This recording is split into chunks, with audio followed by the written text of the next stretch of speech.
Assalamualaikum warahmatullahi wabarakatuh. Kembali lagi kita akan belajar tentang mata pelajaran IPA. Kita beralih ke materi yang baru. Setelah kita mengenal tentang kemagnetan, kita akan belajar tentang bioteknologi ya. Ini termasuk mata pelajaran yang sub mata pelajaran yang Bapak sukai. Ini tentang bioteknologi. Untuk mata pelajaran ini lebih jelasnya mari kita simak. Bioteknologi. Ya, bioteknologi adalah cabang ilmu yang mempelajari pemanfaatan makhluk hidup ya. Jadi bio itu hidup, teknologi. Nah, itu teknologi ya, pemanfaatan makhluk hidup. Jadi menggunakan makhluk hidup seperti bakteri, fungi, virus dan lain-lain ya, maupun produk dari makhluk hidup seperti enzim atau alkohol ya, proses fermentasi seperti itu. Dalam proses produksi untuk menghasilkan barang dan jasa. Nah, itu disebut dengan bioteknologi. Nah, bioteknologi juga digunakan untuk memanfaatkan organisme atau bahan yang diperoleh dari organisme agar menghasilkan produk yang bermanfaat bagi kepentingan manusia. Ada beberapa bioteknologi ya, seperti pertanian, peternakan, nah seperti itu ya. Kemudian bioteknologinya itu seperti di bisnis makanan juga ada. Nah, seperti itu. Nah, ilmu yang mempelajari dari gabungan bioteknologi ya, ilmunya itu ada biokimia, mikrobiologi, mikologi, fisiologi, genetika, biologi molekuler dan kimia. Nah, biokimia seperti yang kalian ketahui tentang obat penisilin ya, atau antibiotik yang pernah kalian makan atau minum.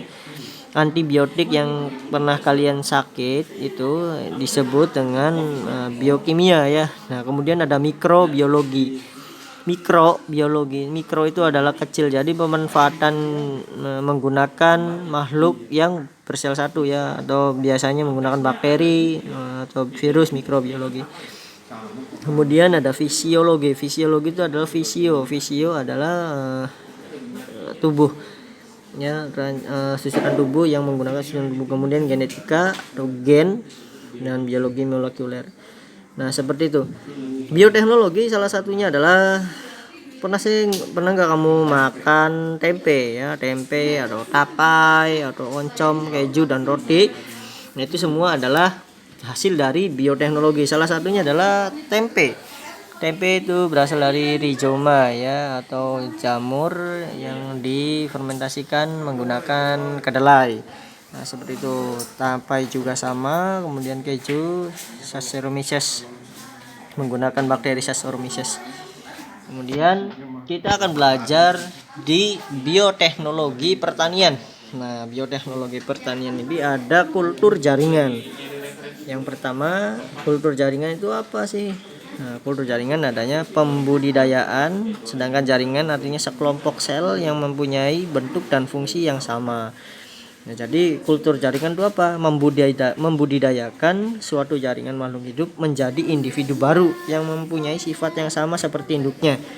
Jadi kultur jaringan seperti yang kalian pernah main game ini, main Red Alert, itu ada cloning. Nah, jadi cloning itu adalah membentuk suatu individu baru yang sama dengan individu sebelumnya. Itu namanya cloning. Nah, kultur jaringan ya, yang di biologinya itu kultur jaringan, bioteknologinya di dalam pertanian. Jadi kultur jaringan ini adalah teknik kultur atau tumbuhan dilakukan berdasarkan teori sel ya, seperti itu. Ada totipotensi atau diambil yang jika diletakkan dalam lingkungan yang sesuai akan tumbuh menjadi tumbuhan yang sempurna. Nah, seperti itu. Jadi tumbuhan yang ditempel oleh media kemudian tumbuhnya itu sempurna disebut dengan totipotensi. Nah, seperti itu di kultur jaringan. Contohnya seperti ini nih, ini kultur jaringan. Contohnya seperti ini. Ini adalah kultur jaringan ya. Nah, teknik kultur jaringan yang sebenarnya itu sangat sederhana, yaitu ada explant, ada kalus. Nah, seperti itu ya. Explant secara spesifik itu bersih dari hama atau bakteri, diletakkan dan dipelihara dalam medium padat atau cair yang berisi nutrisi. Jadi misalkan medianya itu kapas ya, kapas itu ada nutrisinya, salah satunya adalah pupuk organik. Nah, jadi tanaman tadi atau bibit tadi ditempel di kapas yang berisi nutrisi. Nah, kemudian itu akan tumbuh menjadi tanaman baru. Itu namanya explant ya. Dipelihara atau diletakkan yang bersih dari hama atau bakteri di benda padat atau cair yang bernutrisi ya. Nutrisi berupa larutan yang mengandung unsur makromolekul. Makromolekul itu biasanya adalah biasa kelihatan ya, pupuk kelihatan yang pupuk organik itu. Kemudian mikromolekul, nah, asam amino, bisa gula juga atau C6H12O6. Gula ini bisa mempercepat pertumbuhan tanaman karena gula akan di apa artinya diproses masuk ke dalam silem mentransport ke batang dan dilanjutkan ke daun untuk menjadikan itu makanan ya. Daun ada namanya flum ya, menggunakan flum, cat hijau daun atau klorofil.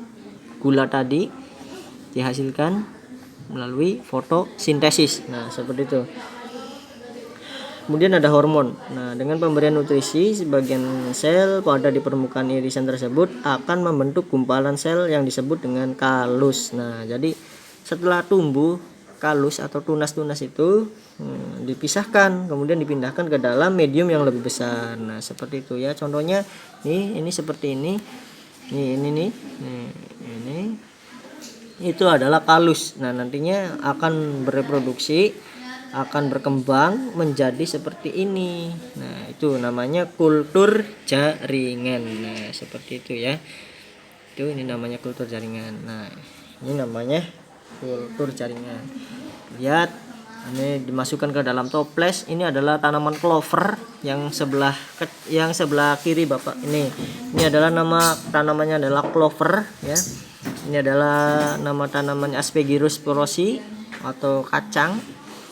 Ini penghilang ultraviolet atau penetralisir ultraviolet. Nama tanamannya adalah lidah mertua. Nah, ini namanya rumput ya, rumput biasa. Itu bisa di kultur jaringan.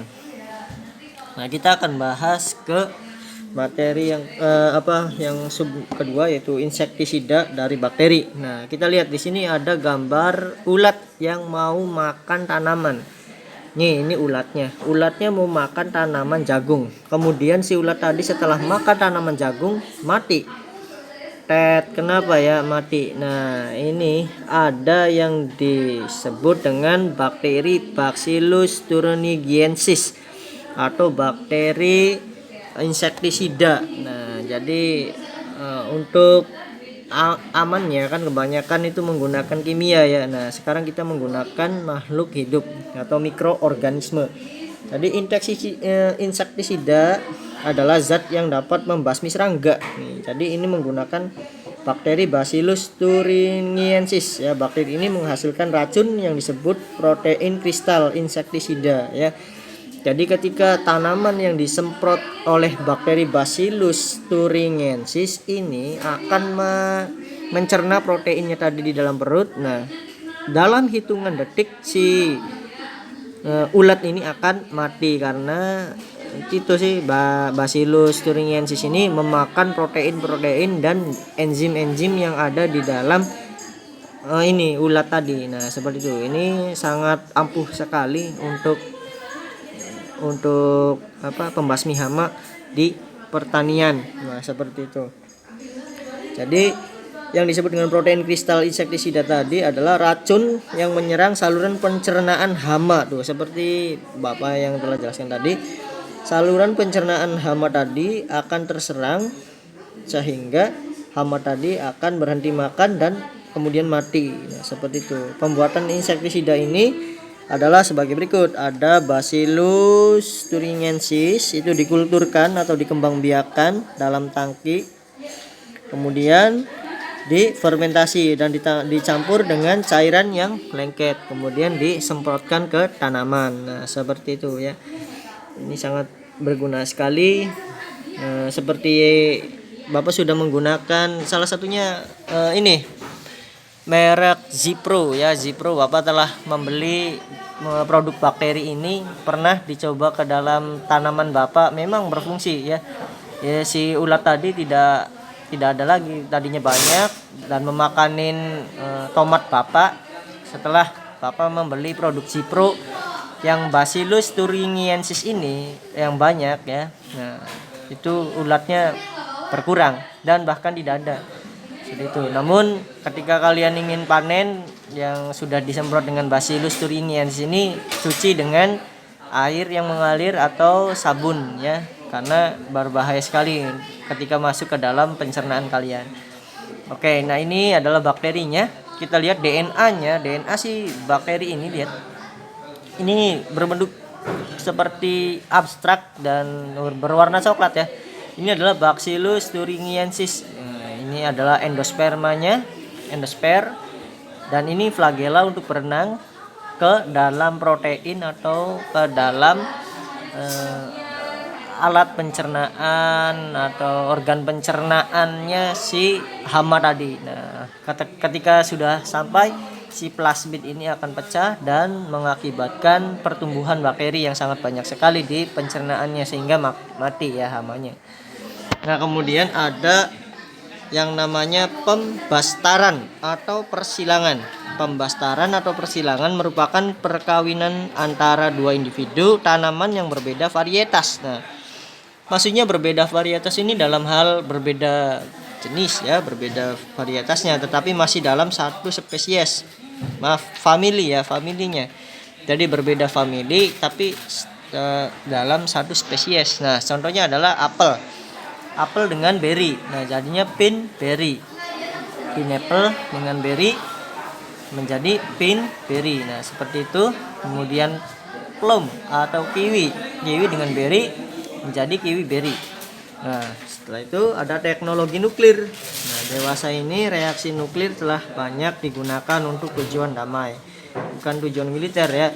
Misalnya dalam bidang pertanian, terutama untuk meningkatkan produksi pangan. Pemanfaatan teknologi nuklir ini untuk meningkatkan produksi pangan diantaranya ada mutasi tanaman, nih ya, mutasi tanaman, kemudian pembasmi hama dan pemupukan ya secara organik. Nah, seperti itu. Coba sekian saja pembahasan dari Bapak untuk mengawali materi baru ini. Tugas dari Bapak hanya sedikit ya, hanya 4. Coba kalian sebutkan contoh dari kultur jaringan, kemudian insektisida dari bakteri, kemudian contoh dari pembastaran itu persilangan itu apa, dan contoh dari teknologi nuklir di bidang pertanian ya, bioteknologi pertanian.